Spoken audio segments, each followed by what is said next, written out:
वैसे तो लोग 12 वर्ष ही बताते हैं, लेकिन कहीं कहीं 16 वर्ष का भी प्रमाण मिलता है। सुखदेव जी अपने माता के गर्भ में 12 वर्ष तक रहे। यम प्रव्रजंतम अनुपेतम अपेत कृत्यम, और जन्म लेते ही भाग खड़े हुए।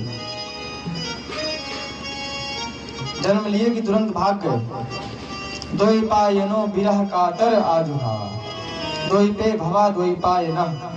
उनके पिताजी व्यास जी उनको बुला रहे हैं, हे पुत्र चले आओ चले आओ, मैंने तुम्हारे लिए बड़ी तपस्या की है कि एक पुत्र होगा, क्योंकि पुत्र के बिना गृहस्थाश्रम शून्य रहता है। किसी के यहाँ 5 बेटी हो, एक पुत्र ना हो तो घर में वो रोमांच नहीं रहता है। मैंने आपके लिए बड़ी तपस्या की थी कि एक पुत्र होगा, चले आओ पुत्र।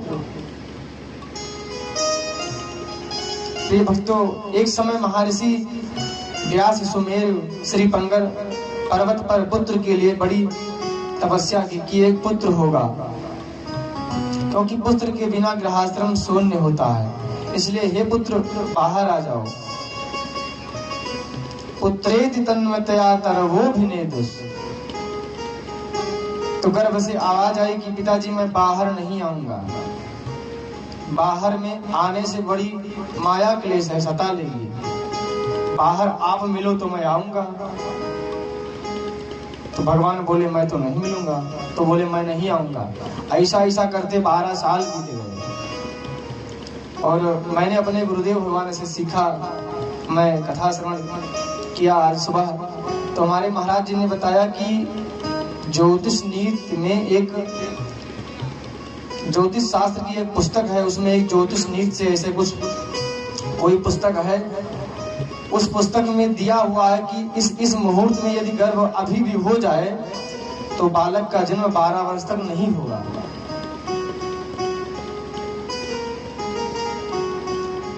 बेटा तुम बाहर आ जाओ। और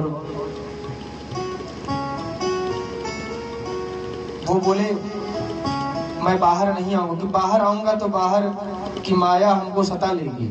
मैं माया के कारण मैं बाहर नहीं आना चाहता हूँ। सर्वभूत हृदयम पुत्रेति तन्मतया तरवोभि,